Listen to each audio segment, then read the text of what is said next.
অনেকে ঐক্যে ফাটল ধরানোর চেষ্টা করলেও সফল হবে না বললেন মির্জা ফখরুল। আওয়ামী দোসররা পাঠ্য বই সংশোধন করায় রয়ে গেছে ফাঁক-ফোকর, অভিযোগ বিএনপির। তারা বিভিন্নভাবে এই ঐক্যে তারা কিছু ফাটল ধরানোর চেষ্টা করছে। আমি জানি সেই চেষ্টা সফল হবে। সংসদের পাশাপাশি স্থানীয় সরকার নির্বাচন প্রসঙ্গে মন্তব্য নেই সিইসির। দ্রুততম সময়ে ভোট করতে চায় সরকার, জানালেন পররাষ্ট্র উপদেষ্টা। শতাধিক পণ্যে ভ্যাট আরোপের সিদ্ধান্ত প্রত্যাহার দাবি নাগরিক কমিটি। জুলাইয়ের ঘোষণাপত্রের পক্ষে শেষ দিনের লিফলেট বিতরণ। শ্রীনগরে আসামি ছিনিয়ে নেওয়ার প্রতিবাদে 1 ঘণ্টা এক্সপ্রেসওয়ে অবরোধ। গাজীপুরে বিএনপি নেতার মুক্তি দাবিতে মহাসড়কে বিক্ষোভ, বন্ধ যান চলাচল। নির্ধারিত দামে সার পাচ্ছেন না সাতক্ষীরার কৃষক। সিন্ডিকেটের কারসাজিতে গুনতে হচ্ছে বেশি দাম, কঠোর ব্যবস্থা নেওয়া হবে, জানালেন জেলা প্রশাসক।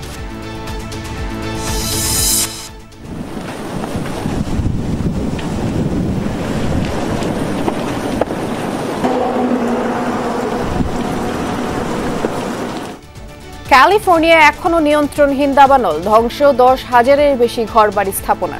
ক্ষতিগ্রস্ত হলেও এগিয়ে আসছেন হলিউড তারকারা।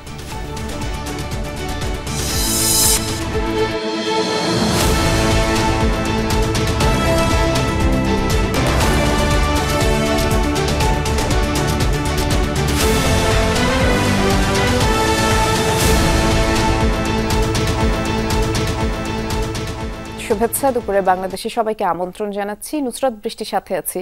শিরোনামগুলো শুনছিলেন। জাতীয় ঐক্যে অনেকেই ফাটল ধরানোর চেষ্টা করছেন, তবে তা সফল হবে না বলে মন্তব্য করলেন বিএনপি মহাসচিব মির্জা ফখরুল ইসলাম আলমগীর। হঠকারিতা না করে নতুন বাংলাদেশ গড়তে ধৈর্য ধরার আহ্বান তিনি জানিয়েছেন। সকালে এবি পার্টির প্রথম কাউন্সিলের আলোচনার সভায় তিনি ছিলেন, সেখানেই বলেছেন দেশের অর্থনৈতিক অবস্থা ভালো না, রাজনৈতিক পরিস্থিতি ভঙ্গুর, আর এই পরিস্থিতিতে অনেকে নির্বাচন ও সংস্কার নিয়ে ভুল ব্যাখ্যা দাঁড় করাচ্ছে। আরও বললেন, রাজনৈতিক দলগুলো নির্বাচন চায়, তাতে জনগণ আরও শক্তিশালী হবে বলে বিএনপি মহাসচিব মনে করেন। নাগরিক ঐক্যের আহ্বায়ক মাহমুদুর রহমান মান্না বলেছেন, দেশ গড়বার কাজে অন্তর্বর্তী সরকার অভিজ্ঞ নন। এক সিদ্ধান্তে যারা 100 পণ্যের উপরে ভ্যাট বাড়াতে পারে তারা মানুষের কষ্ট বোঝে না, আর এই পরিস্থিতি থাকলে সংস্কারের উপর মানুষ আস্থা রাখবে না, এমন মন্তব্য করেন মাহমুদুর রহমান মান্না। এদিকে সম্মেলনে ভোটের মাধ্যমে এবি পার্টির নতুন চেয়ারম্যান নির্বাচিত হয়েছেন মজিবুর রহমান ভুঁইয়া মঞ্জু এবং ব্যারিস্টার আসাদুজ্জামান ফুয়াদ সাধারণ সম্পাদক। বিরাট রক্তপাত হয়েছে, দেশটা বদলেছে, বদলাতে শুরু করেছে এবং আমরা সবাই মিলে এই দেশে বদলাতে চেষ্টা করছি। আমাদের দেশের কিছু মানুষ তারা আজকে বিভিন্নভাবে এই ঐক্যে তারা কিছু ফাটল ধরানোর চেষ্টা করছে। আমি জানি সেই চেষ্টা সফল হবে। আমরা অবশ্যই সম্মিলিতভাবে ঐক্যবদ্ধভাবে আমাদের যে লক্ষ্য, সেই লক্ষ্যে আমরা পৌঁছতে সক্ষম হব। শতাধিক পণ্যের উপরে কর আরোপের ঘটনা আত্মঘাতী বলে মন্তব্য করলেন দলের সিনিয়র যুগ্ম মহাসচিব রুহুল কবির রিজভী। এর ফলে ইউনূস সরকারের প্রতি মানুষের আস্থাহীনতা তৈরি হবে বলে জানিয়েছেন তিনি।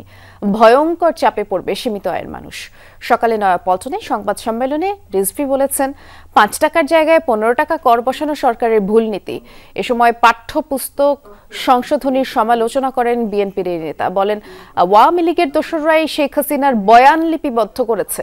এ ঘটনায় অভিযুক্তদের বিচারের দাবি তিনি জানিয়েছেন। বলেছেন, সেনা ছাউনিতে নয়, নির্বাচিত রাষ্ট্রপতি হয়ে রমনা রেস্তোরাঁয় বিএনপি প্রতিষ্ঠা করেন জিয়াউর রহমান, অথচ বইয়ে রাখা হয়নি বাকশাল নেতা শেখ মুজিবের একদলীয় শাসনের কথা। প্রায় 100টি আইটেমের উপর আপনার ভ্যাট বসেছে। অল্প নয়, 1 টাকা নয়, অধিকাংশই হচ্ছে আপনার 15 টাকা, 15% বৃদ্ধি করেছে। ছাত্র জনতার অভ্যুত্থানের রাজনৈতিক পট পরিবর্তনের পর ব্যবসা বাণিজ্য খাতে বড় ধরনের ধাক্কা লেগেছে। এখনো লোকসান কাটিয়ে উঠতে পারেনি ব্যবসায়ীরা। এমন পরিস্থিতিতে ভ্যাট বাড়ানোর সিদ্ধান্ত আত্মঘাতীমূলক। তফসিল ঘোষণা না হওয়া পর্যন্ত নিবন্ধিত সকল রাজনৈতিক দল নিয়ে নির্বাচন হবে বলে জানিয়েছেন প্রধান নির্বাচন কমিশনার এএমএম নাসির উদ্দিন। সকালে সিলেট সার্কিট হাউসে ভোটার তালিকা হালনাগাদ ও আগামী নির্বাচন নিয়ে কর্মকর্তাদের সাথে মতবিনিময়ের সভায় অংশ নিয়ে সিইসি বলেছেন, একদিনে সকল স্থানীয় সরকার নির্বাচন সম্ভব নয়, আর ভোট নিয়ে প্রধান উপদেষ্টার নির্দেশনা অনুযায়ী নির্বাচন কমিশন কাজ করছে বলে তিনি জানান। সভায় আঞ্চলিক ও বিভাগীয় নির্বাচন কর্মকর্তা সহ সংশ্লিষ্টরা উপস্থিত ছিলেন।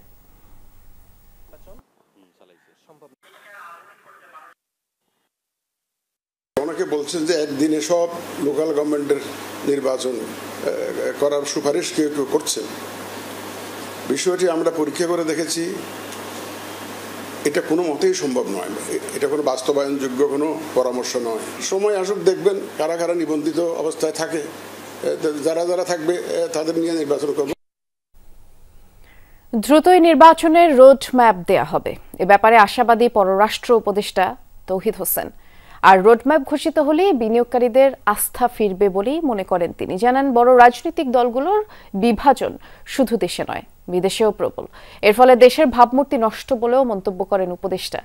এই বিভক্তি দূর করতে না পারলে বিদেশেও রাজনৈতিকভাবে বাংলাদেশিরা মাথা উঁচু করে দাঁড়াতে পারবে না বলেছেন কেন্দ্রীয় ব্যাংকের গভর্নর আহসান এইচ মনসুর।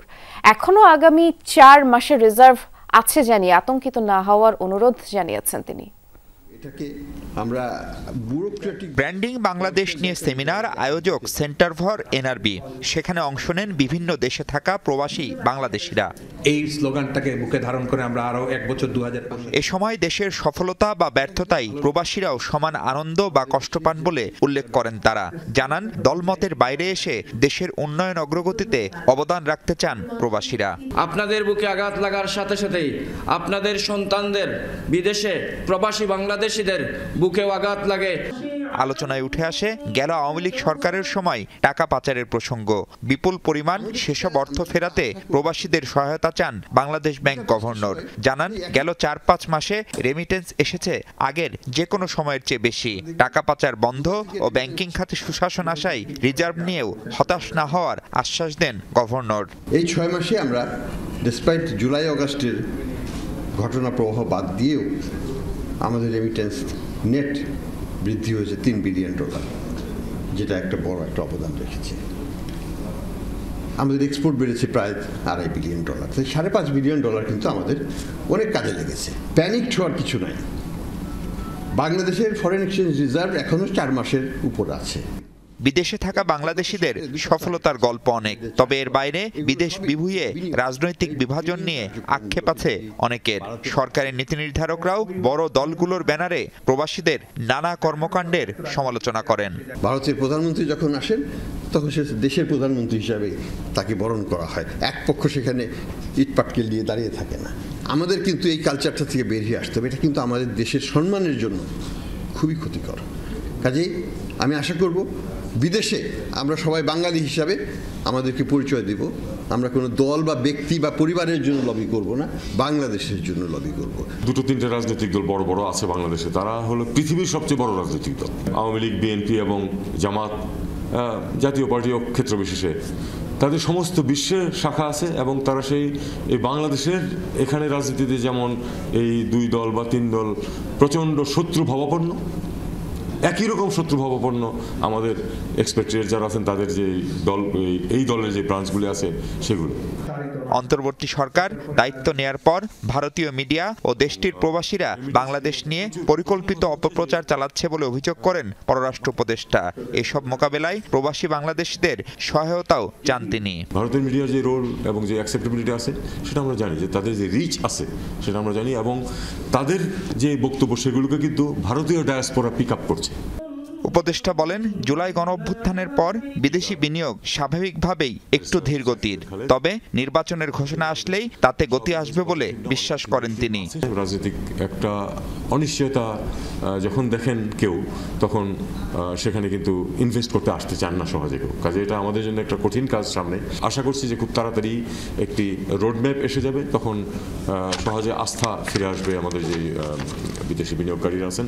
আমাদের লক্ষ্য তো একটা যে নির্বাচনের মাধ্যমে একটি নির্বাচিত সরকারের কাছে ক্ষমতা হস্তান্তর করা যথাশীঘ্র সম্ভব, আমরা সেটা জানি এবং সেই লক্ষ্যেই এই সরকার কাজ করছে। একটা রোডম্যাপ এসে গেলে আমি জানি যে অনেকেই নিরাপদ বোধ করবেন এবং ইনভেস্টমেন্ট আসবে। বিভেদ ভুলে জাতীয় স্বার্থে রাজনৈতিক দলগুলো ঐক্যবদ্ধ থাকবে বলে প্রত্যাশা করেন প্রবাসী বাংলাদেশিরা। মাহফুজ মিশু, যমুনা নিউজ, ঢাকা। জাতীয় সংসদ নির্বাচনে 40% কম ভোট পড়লে ওই আসনে নির্বাচন বাতিল বা পুনরায় নির্বাচন করার সুপারিশ করতে যাচ্ছে নির্বাচন ব্যবস্থা সংস্কার কমিশন।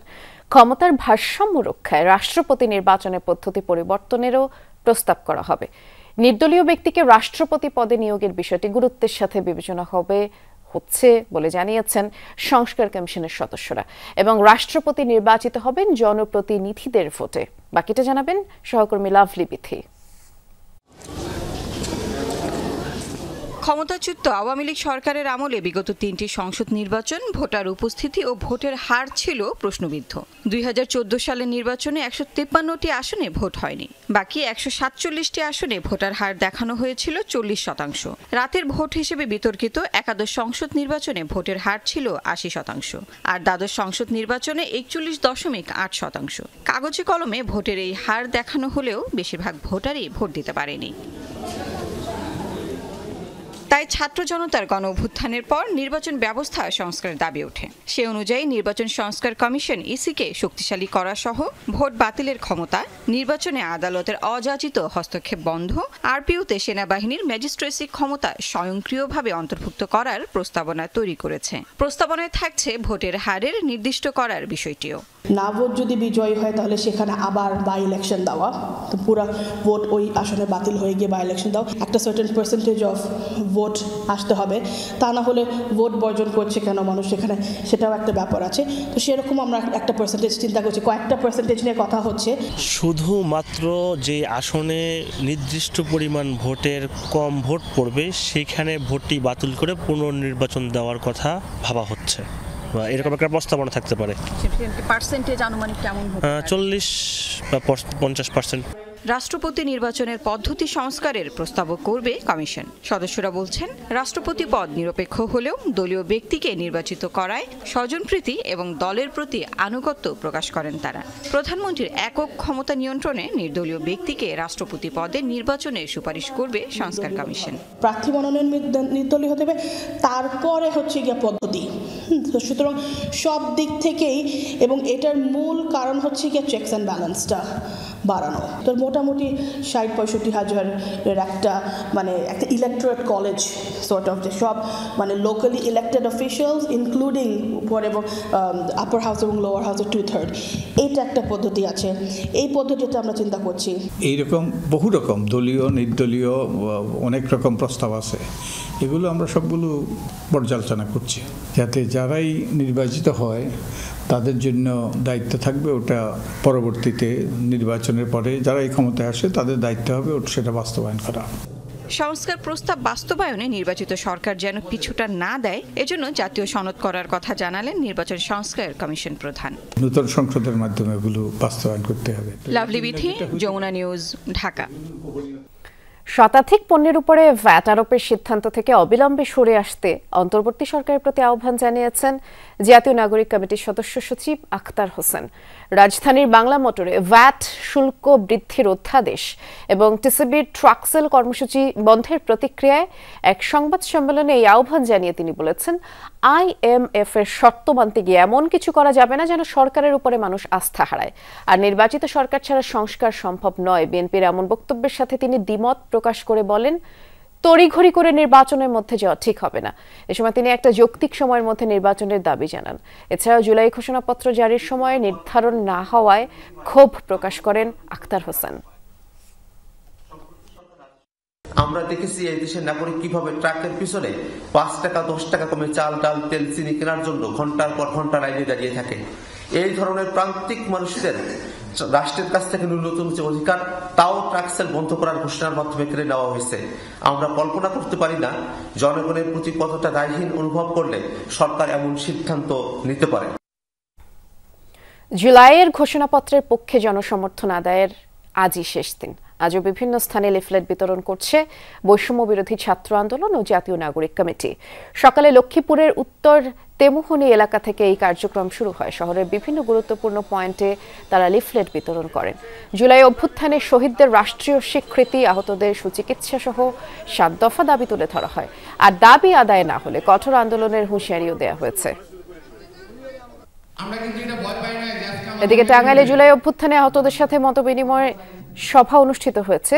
এ সময় তাদের কাছে জুলাই ঘোষণাপত্রের পক্ষে লিফলেট বিতরণ করে নেতাকর্মীরা। আর সকালে জেলা শিল্পকলা একাডেমিতে বৈষম্য বিরোধী ছাত্র আন্দোলনের জেলা শাখার উদ্যোগে এই সভা অনুষ্ঠিত হয়।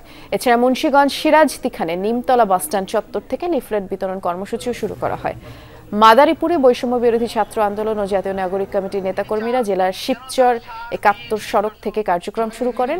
বৈষম্যহীন নতুন বাংলাদেশ গড়ে তুলতে সবাইকে ঐক্যবদ্ধ হওয়ার আহ্বান জানান ছাত্র নেতারা।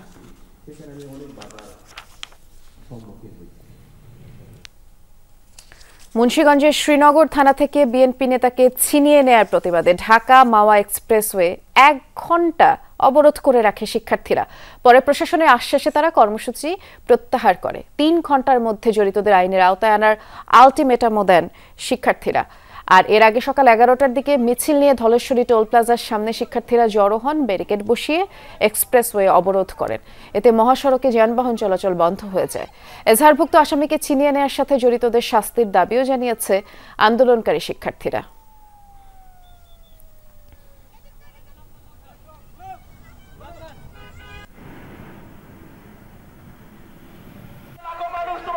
যুবদলের কেন্দ্রীয় কমিটির সাবেক শিল্প বিষয়ক সম্পাদক নুরুল ইসলামের মুক্তি দাবিতে টঙ্গীতে গাজীপুর ময়মনসিংহ মহাসড়ক অবরোধ করেছে তার সমর্থকরা।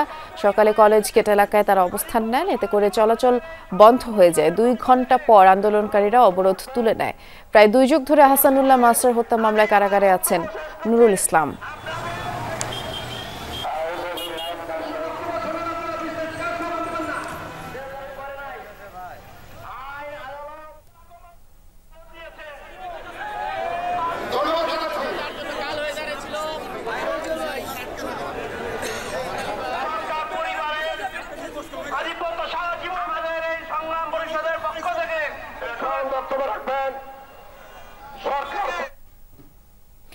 এ বিষয়ে আমাদের সহকর্মী পলাশ প্রধান খোঁজ খবর রাখছেন। একটু এই মুহূর্তের আপডেট আমরা জেনে আসতে চাই। পলাশ, আমরা তো আন্দোলনকারীদের দাবির বিষয়ে জেনেছিলামই, নুরুল ইসলামের মুক্তির দাবিতেই তো তারা আসলে সড়ক অবরোধ করে রেখেছে।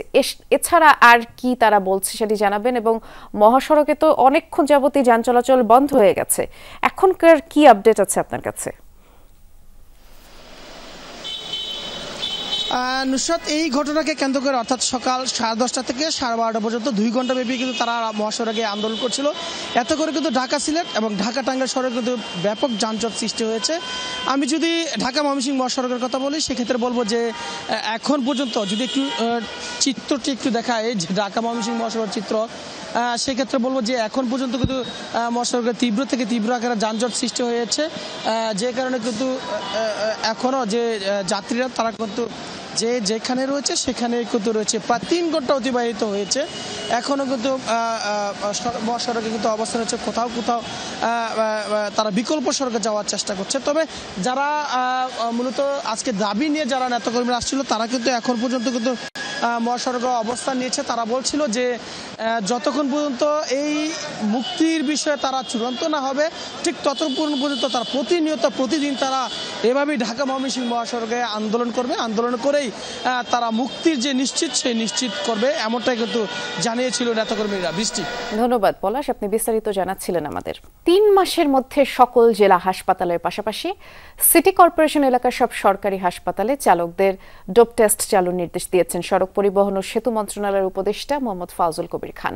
দুপুরে বিআরটিএ ভবনের সরকারি বেসরকারি অংশীজনদের নিয়ে সড়ক নিরাপত্তার এক মতবিনিময় সভায় এই নির্দেশনার কথা তিনি বলেছেন। আর বিআরটিএতে বেসরকারিভাবে যারা চালকদের প্রশিক্ষণের জন্য প্রতিষ্ঠান করার আবেদন করবে, যাচাই বাছাই করে দ্রুত তাদের অনুমোদন দেওয়ারও সিদ্ধান্ত জানানো হয়। ফিটনেসবিহীন গাড়ি অপসারণে ডাম্পিং স্টেশন বাড়াতে হবে এবং নীতিমালা করতে হবে। লাইসেন্সবিহীন চালকদের নিয়ন্ত্রণ করবে বিআরটিএ এবং পুলিশ, আর এর জন্য টহলও বাড়াতে হবে। আর গতিসীমা বাস্তবায়ন করবে পুলিশ, মালিক শ্রমিক সমিতি। ড্রাইভিং লাইসেন্স প্রক্রিয়া সহজ করা হবে বলেও উপদেষ্টা জানিয়েছেন। তো ওই জন্য ওই যে লাইসেন্সিংয়ের যে বর্তমান জটিল ব্যবস্থা, সেটা থেকে সরে এসে আমরা ড্রাইভারের প্রশিক্ষণের উপর জোর দেব। ড্রাইভারের দৃষ্টিশক্তি ঠিক আছে কিনা, আই টেস্ট, এটার উপর জোর দেব। এবং ড্রাইভার এই যে ডোপ টেস্ট, যে মাদকাসক্ত কিনা, সেটার উপরে আমরা জোর দেব। আওয়ামী লীগ যে কাউকে স্বাধীনতা বিরোধী শক্তি বানিয়ে মেরে ফেলা জায়েজ করত বলে মন্তব্য করেছেন প্রধান উপদেষ্টা প্রেস সচিব শফিকুল আলম। তিনি বলেছেন, বিশ্বের ইতিহাসের মধ্যে বড় ধরনের লুটপাট হয়েছে বাংলাদেশে। জুলাই বিপ্লবে গণমাধ্যমের ভূমিকা ও পরবর্তী প্রত্যাশা নিয়ে জগন্নাথ বিশ্ববিদ্যালয়ে আলোচনা সভায় প্রেস সচিব বলেছেন, একটা চোরতন্ত্র তৈরি করেছিলেন শেখ হাসিনা। বড় বড় কোম্পানিকে কাজ পাইয়ে দেয়া ছিলই তার কাজ। জানান, বিদেশে টাকা পাচারকারীরা এখনো প্রপাগান্ডা ছড়াচ্ছে। জুলাই আগস্টে কার কি ভূমিকা ছিল তা নিয়ে আরো ভালো করে জানার কাজ চলছে বলে শফিকুল আলম জানান। এ সময় পিআইবির মহাপরিচালক ফারুক ওয়াসিফ বলেছেন, ফ্যাসিস্ট সরকার যদি আরো 1 মাস সময় পেত তাহলে 25শে মার্চের মতো আরো একটি কালো রাত দেখতে হতো, যেখানে টার্গেট হতো শিক্ষক এবং সাংবাদিকরা। কেউ যদি আবারও মাইনাসের রাজনীতি আনতে চায় সেটি আত্মঘাতী সিদ্ধান্ত হবে বলেও মন্তব্য করেন বক্তারা।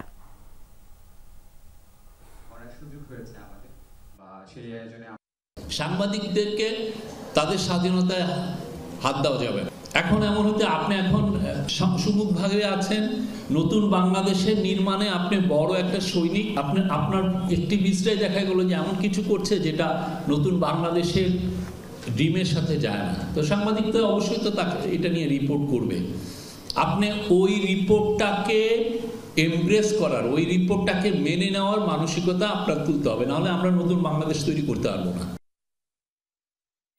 ক্ষমতায় টিকে থাকতে আওয়ামী লীগের প্রধান অস্ত্র ছিল বাংলাদেশকে জঙ্গি রাষ্ট্র হিসেবে বহির্বিশ্বে পরিচয় করিয়ে দেয়া, এবং অকার্যকর ছিল গণতন্ত্র সংসদ। বিতর্কিত নানা আইনের মাধ্যমে রাজনৈতিক দলগুলো কোণঠাসা করে রেখেছিল দলটি। সকালে এফডিসি মিলনায়তনে ডিবেট ফর ডেমোক্রেসি আয়োজিত ছায়া সংসদ বিতর্কে বক্তাদের আলোচনায় সব কথা উঠে আসে। আওয়ামী ফ্যাসিস্ট ক্ষমতার ভিত নাড়িয়ে তাসের ঘরের মতো পতন ঘটায় আওয়ামী শাসকদের। যুক্তি পাল্টা যুক্তিতে সরগরম পুরো মিলনায়তন। একদল বলছে ক্ষমতার দীর্ঘস্থায়ী বন্দোবস্ত করতে আওয়ামী লীগের প্রধান অস্ত্র ছিল বাংলাদেশকে বহির্বিশ্বের কাছে জঙ্গি রাষ্ট্র বানানোর অপচেষ্টা।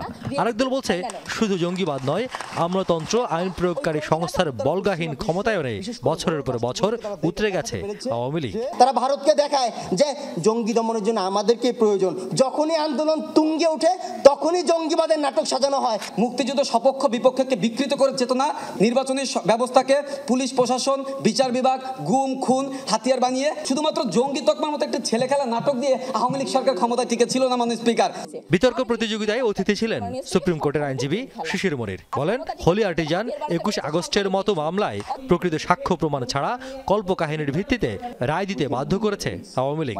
সন্ত্রাসী বিরোধী আইনের মাধ্যমে দীর্ঘ সময় জেলে পুরে রেখেছে শীর্ষ রাজনৈতিক নেতৃত্বকে। অকার্যকর ছিল গণতন্ত্র সংসদ। আমরা পার্লামেন্টকে নিজের মতো করে বানানোর চেষ্টা করেছি। আমরা পার্লামেন্টে কোনো ডাইভার্সিটি রাখি নাই, কোনো ইফেক্টিভ বিরোধী দল নাই, ইফেক্টিভ কোনো আর্গুমেন্ট নাই, নতুন কোনো আর্ট নাই। পক্ষ বিপক্ষ থাকবে, লাইভ ডিবেট হবে, মানুষ ডিসাইড করবে। That is what is the crux of the democracy. এই ডেমোক্রেসিকে ডেস্ট্রয় করে যা হয়েছে তার ফল হিসেবে ফেসিজম ডেভেলপ করেছে। প্রতিযোগিতার সঞ্চালক হাসান আহমেদ চৌধুরী কিরণ বলেন, বাংলাদেশকে জঙ্গি রাষ্ট্র বানাতে কোনো প্রতিবেশী রাষ্ট্র আওয়ামী লীগের দোসর হিসেবে কাজ করেছে কিনা তা খতিয়ে দেখার সময় এসেছে।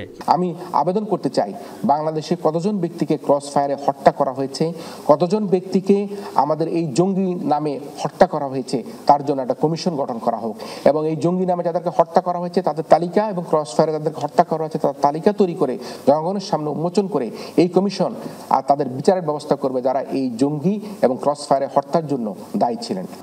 নতুন বাংলাদেশে গড়তে নতুন প্রজন্মকে মেধা, প্রজ্ঞা, জ্ঞানে বিশ্বমান অর্জন করার আহ্বান জানান অতিথিরা। প্রতিযোগিতায় বিজয়ী হয় সরকারি দল ঢাকা কলেজের বিতার্কিকরা। রিয়াজ রায়হান, যমুনা নিউজ, ঢাকা।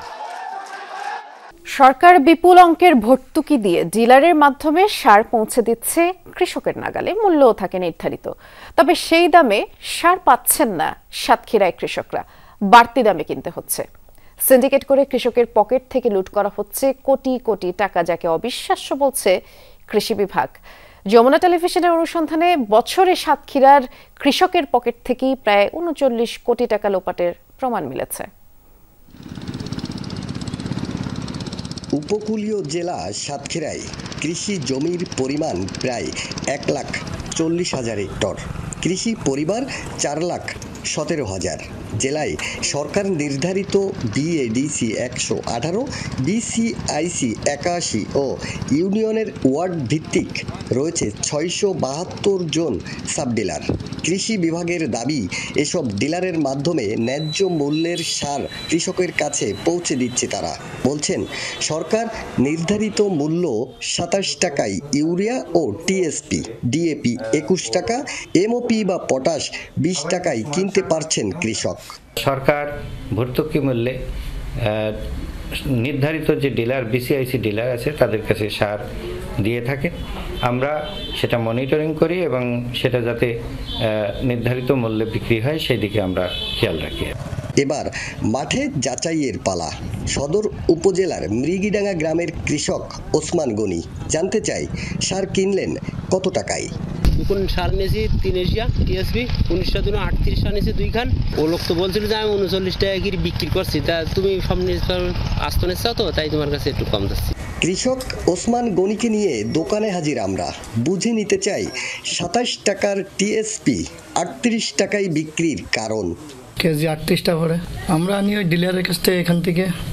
কোন ডিলার সে? এই যে আমাদের এই কাতুন্দা বাজার। নাম কি তার? নাম হলো রনি। এটা আমরা জানি না, এত জানি না, ওনারে ভালো জানে। সারের দেখা মিলল মুদি দোকানেও। ইউরিয়া 2 টাকা, ডিএপি 4 থেকে 9 টাকা বেশি দরে কিনতে হচ্ছে কৃষককে। 2 কেজি ইউরিয়া আছে আপনার 58 টাকা, কেজি 29 টাকা কেজি। কেজি বিক্রি করার কথা 27 টাকা, 29 টাকা নেবেন কেন? আমাদের কেরিং খরচা আছে, ভ্যান ভাড়া দিয়ে আমাদের মনে করেন এটা এই না বেশি থাকে না। সরকারে যেটা এটা বললো হচ্ছে 25 টাকা, আর যেটা নাকি বেসরকারি 30 টাকা। অনুসন্ধান চলাকালেই নড়ে চড়ে বসে কৃষি বিভাগ। প্রতিবেদন ঠেকাতে মরিয়া ফার্টিলাইজার অ্যাসোসিয়েশনের জেলা সভাপতি। আপনি বিভিন্ন জায়গায় যাচ্ছেন, খবর আসছে তাদের কাছে, তা বলি যে ঠিক আছে, আমাদের আকরাম ভাই খারাপ নিউজ করুক, সমস্যা নেই, যার নিয়োগ দেন, এর ইফেক্ট কৃষকরা পাবে। সবই ঘটছে নাকের ডগায়, অথচ নির্বিকার উপজেলা কৃষি কর্মকর্তা। যথেষ্ট পরিমাণ সারের বরাদ্দ আছে, ডিলার যদি সারের তার দাম আমি ব্যবসা করতে দিব না। একই চিত্র তালা উপজেলায়। সরকার নির্ধারিত দর অজানা অধিকাংশ কৃষকের, তাই সার কিনতে হচ্ছে বাড়তি দামে। ইউরিয়া কিনেছি 30 টাকা, পটাশ কিনেছি 25 টাকা, আর টিএসপি কিনেছি 38 টাকা। কৃষি অফিসাররাও কি তদারকি করে? না, কোনো তদারকি করলে তো আমরা তো কম পাতাম। সরকারি নির্ধারিত আমি জানি না, আর আমি কোনোদিন শুনিনি। কৃষক যেখান থেকে সার কেনেন সেই পাটকেলঘাটা বাজারে দেখা মিলল 5 জন ডিলারের, অথচ আইন অনুযায়ী ইউনিয়ন হিসাবে একজন থাকার কথা। সরকার নির্ধারিত প্রতি ইউনিয়নে, উপজেলায় 12টা ইউনিয়ন, 12 জন বিসিআইসি ডিলার আছে এবং প্রত্যেকটা ইউনিয়নের 9 জন করে সাব ডিলার। নথিতে প্রমাণ মিলেছে কুমিরা, ইসলামকাটি, সরুলিয়া ও মাগুরা ইউনিয়নের সার বিক্রির জন্য অনুমোদিত ডিলার নেই। সাতক্ষীরা খুলনা মহাসড়কের পাটকেলঘাটায় এই গোডাউন থেকেই 4টি ইউনিয়নে সার সরবরাহ করা হয়, অথচ ইউনিয়নে থাকার কথা ছিল এই গোডাউন। এটি চালাচ্ছেন কেশব সাধু। কথা আছে একটাই, প্রতিবেদন যা কোনো নেগেটিভ কিছু করা যাবে না।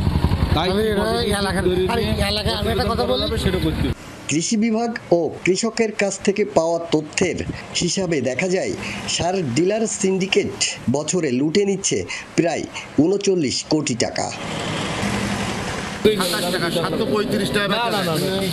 27 টাকা ইউরিয়া, 27 টাকায় বিক্রি, হয়তো সর্বোচ্চ 1 টাকা বেশি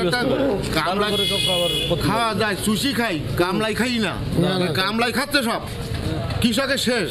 আবারও যেতে চাই খামার বাড়ির উপপরিচালকের কাছে। প্রতিবেদনের শুরুতে সব ঠিক আছে এমন দাবির পর অনিয়ম লুটপাটের অভিযোগে কি বলবেন তিনি? এটা আমার আসলে অবিশ্বাস্য মনে হচ্ছে। ঢাকার মতো এখানে অনবরত মোবাইল কোর্ট পরিচালনা হচ্ছে, তার মধ্যেও করে এখানে যে এরকম মানুষ থাকবে না এটা আমি বলছি না। সিন্ডিকেটের বিরুদ্ধে কঠোর ব্যবস্থা নেওয়ার আশ্বাস দিলেন জেলা প্রশাসক। যেভাবে তাদেরকে ডিলার নিয়োগ করা হয়েছে সেই পদ্ধতির বাইরে যদি কেউ কাজ করেন তার বিরুদ্ধে অবশ্যই আমি একেবারে অ্যাকশন নেব। আকরামুল ইসলাম, যমুনা নিউজ, সাতক্ষীরা। প্লট ভাগ বাটোয়ারার চক্র থেকে বের হতেই পারছে না খুলনা উন্নয়ন কর্তৃপক্ষ কেটিএ। নিয়মনীতি নিজেদের মতো বদলে নিয়ে পানির দরে 15টি প্লট বাগিয়ে নেয়ার অভিযোগ উঠেছে এই প্রতিষ্ঠানটির বিরুদ্ধে এবং তালিকায় আছেন কেডিএ কর্মকর্তা কর্মচারী সহ স্থানীয় সংসদ সদস্য উপসচিব আওয়ামী লীগ নেতা। খুলনা উন্নয়ন কর্তৃপক্ষ কেডিএর আবাসিক প্রকল্প ময়ূরী 2016 সাল থেকে সেখানে প্লট বরাদ্দ শুরু করে কেডিএ। তখন 3 কাঠার প্লটের প্রতি কাঠা 9 লাখ এবং 5 কাঠার প্লটের প্রতি কাঠার দাম নির্ধারণ করা হয় 9.5 লাখ টাকা। এর সাথে দিতে হবে রেজিস্ট্রি খরচ। কিন্তু শেষ 15টি প্লট বরাদ্দের আগে হঠাৎই বদলানো হয় মন্ত্রণালয়ের অনুমোদিত প্রসপেক্টাস। কেডিএ কর্মকর্তাদের জন্য প্রতি কাঠার দর নির্ধারণ করা হয় মাত্র 5 লাখ। বোর্ড সভায় নিজেদের মধ্যে ওই 15 প্লট ভাগবাটোয়ারা করা হয়। 7-8 বছর আগে আমরা নিয়েছি 9.5 লাখ টাকা করে। এখন ওটা যখন নিয়েছি তারপরে সুদ সমত 12-13 লাখ টাকা পড়ে গিয়েছে। এখন শুনতেছি যে তারা নিজেরা 5 লাখ টাকা করে নিচ্ছে। যে রেট আমার কাছে চাইছে, আমার কাছে এটা গ্রহণযোগ্য হয়নি। আমার কাছে মনে হয়েছে যে এরা অত্যন্ত বেশি দামে বিক্রি করছে। তারা নিজেদের কর্মচারীর মধ্যে, আমলাদের মধ্যে, এবং যেটা আপনি বললেন কিছু পুলিশের বড় কর্মকর্তা, বেঞ্জি সাহেবের মতন কর্মকর্তারাও এইখানে প্লট নিয়েছে। তারা কোন ক্যাটাগরিতে এখানে প্লট নিয়েছে?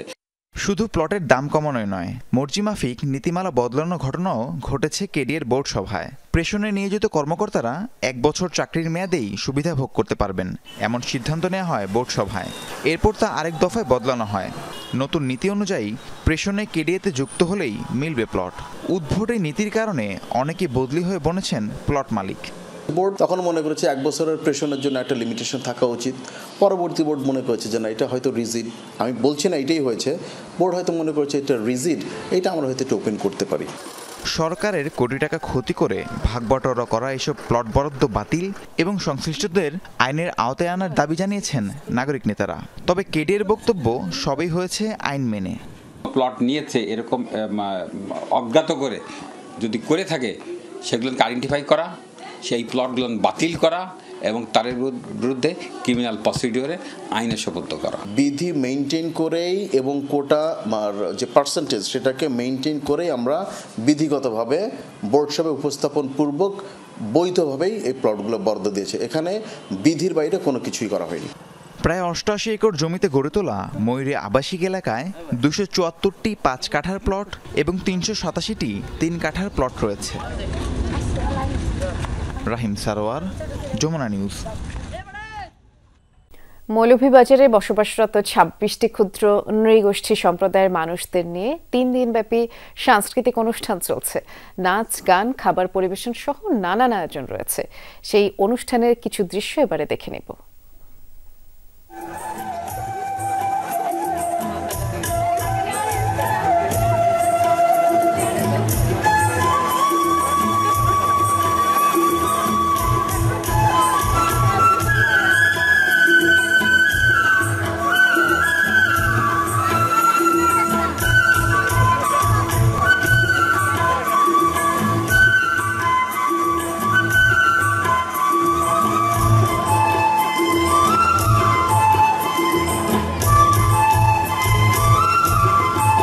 এখানে প্রত্যেকটি ক্ষুদ্র নৃগোষ্ঠীর যে সংস্কৃতি সেগুলো দেখতে পাচ্ছি, যে তারা কি ধরনের খাবার খায়, কিভাবে কাপড় চোপড় পরে। এই অনুষ্ঠানের মাধ্যমে আমাদের ঐতিহ্যটা আমরা তুলে ধরতে পারছি, আমাদের ড্রেস আপ, আমাদের গহনা, বাকি বাদ্যযন্ত্র।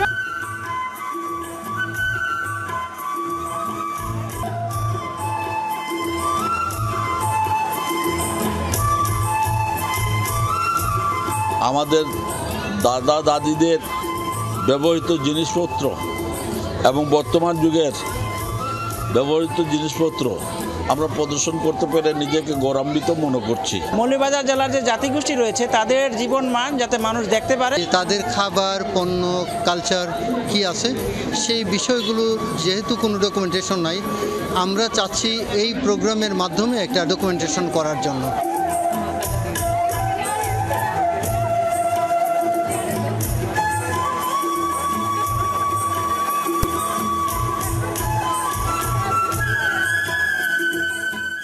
যুক্তরাষ্ট্রের ক্যালিফোর্নিয়ায় এখনও নিয়ন্ত্রণহীনভাবে আগুন জ্বলছে। পানির অভাবে বড় ধরনের সংকট তৈরি হয়েছে এবং প্রাণহানি বেড়ে দাঁড়িয়েছে 11 জনে। 6টি স্থানে ভয়াবহ আগুন জ্বলছে। পুরো লস অ্যাঞ্জেলেসের আকাশ কালো ধোঁয়ায় ঢেকে গেছে।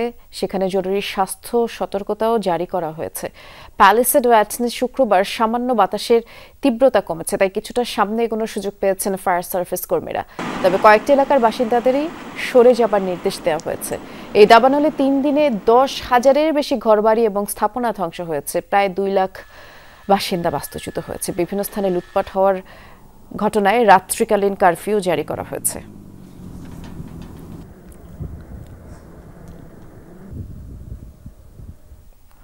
মাত্র 3 দিনের ব্যবধানে বিলাসবহুল আধুনিক শহর হিসেবে খ্যাত ক্যালিফোর্নিয়ার লস অ্যাঞ্জেলেস পরিণত হয়েছে একেবারে ধ্বংসস্তূপে। ইতিহাসের ভয়াবহতম দাবানলে বহু মানুষের স্বপ্নের শহরে এখন চোখে পড়ে কেবল ছাই। স্যাটেলাইট ইমেজেও একেবারে স্পষ্ট সেই ভয়াবহতা। ক্যালিফোর্নিয়ার জমকালো শহর যেন বিস্তীর্ণ এক ধুধু প্রান্তর। 3 দিন আগের ও পরের স্যাটেলাইট ইমেজে স্পষ্ট পার্থক্য। ঝলমলে শহর লস অ্যাঞ্জেলসে যেখানে একের পর এক বিলাসবহুল আর সুউচ্চ দালান ছিল, এখন সেখানে কেবলই ছাই। ক্যালিফোর্নিয়ার ইতিহাসের সবচেয়ে ভয়াবহ দাবানলে এমন ধ্বংসস্তূপে পরিণত হয়েছে লস অ্যাঞ্জেলসের বিশাল এলাকা। শহর জুড়ে জ্বলছে 6টি দাবানল। আগুনের ভয়াবহতা এতই বেশি যে কোথাও কোথাও প্রাণ বাঁচাতে পিছু হটতে হচ্ছে ফায়ার ফাইটারদের। কবে পুরোপুরি নিয়ন্ত্রণে আসবে এই আগুন তা অজানা। ক্ষয়ক্ষতির পরিমাণ আরও বিপুল হওয়ার শঙ্কা বিশ্লেষকদের। প্রাথমিকভাবে আমরা ধারণা করছি ভয়াবহ এই দাবানলে আর্থিক ক্ষতি হতে পারে 135 থেকে 150 বিলিয়ন ডলার পর্যন্ত। এটি নিশ্চিতভাবে বিশাল ক্ষতি যা লস অ্যাঞ্জেলসের এই বিপর্যয়কে আরো ভয়াবহ করে তুলতে পারে। ক্ষয়ক্ষতির দিক থেকে আধুনিক ইতিহাসে যুক্তরাষ্ট্রের সবচেয়ে বিপর্যয়কর দাবানলে পরিণত হতে পারে এটি। ভয়াবহ দাবানলে ভস্ম হয়েছে বহু হলিউড তারকার বাড়ি। ঘর ছাড়তে হয়েছে 2 লাখের বেশি বাসিন্দাকে। সাজানো গোছানো সংসার হারিয়ে এরই মধ্যে নিঃস্ব হাজার হাজার মার্কিনী। এমন কিছু কখনো কল্পনাও করিনি। প্যালিসেডের এটি সবচেয়ে নিরাপদ জায়গা ছিল। কখনো বন্যা হয়নি, অগ্নিকাণ্ডও না। 22 বছর আগে এই বাড়িতে এসেছিলাম। এখন কোনো কিছুর অস্তিত্বই নেই। 25 বছর ধরে এই এলাকায় বসবাস করছিলাম। আমি এখন নিঃস্ব। বাড়িঘর, গাড়ি, কাগজপত্র সব পুড়ে গেছে। শুধু পরনের পোশাক ছাড়া আর কিছুই নেই আমাদের।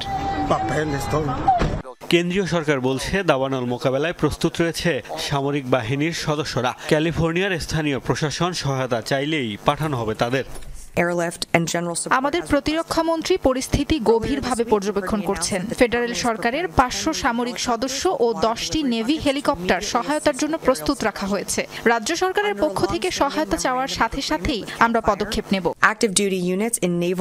সবকিছু পুরো ছাই করে কিছু এলাকায় শান্ত হয়েছে আগুন। ধ্বংস হওয়া বাড়িঘরের সবশেষ অবস্থা দেখতে কেউ কেউ ফিরছেন নিজ এলাকায়। মোস্তফা মাহমুদ, যমুনা নিউজ। এদিকে দাবানল পরিস্থিতি নিয়ে ভুল বার্তা পাঠানোয় ক্ষমা চেয়েছে লস অ্যাঞ্জেলস কর্তৃপক্ষ। দাবানলের কারণে ক্ষতিগ্রস্ত এলাকাগুলোর বাসিন্দাদের মোবাইলে সম্প্রতি সতর্ক বার্তা পাঠায় কাউন্টি কর্তৃপক্ষ, যাতে বলা হয় ধেয়ে আসছে আগুন, তাই দ্রুতই এলাকা ছাড়তে হবে। তবে ভুলে এই বার্তা লস অ্যাঞ্জেলসের সব বাসিন্দার কাছেই চলে যায়। কর্তৃপক্ষ বলছে প্রায় 1 কোটি মানুষের মোবাইলে এই সতর্কবার্তা পৌঁছায়। এর ফলে যেসব এলাকায় দাবানল হয়নি সেসব অঞ্চলের বাসিন্দাদের মধ্যেও আতঙ্ক ছড়িয়ে পড়ে। এই ছিল দুপুরে বাংলাদেশের আয়োজনে। সাথে থাকার জন্য সবাইকে ধন্যবাদ।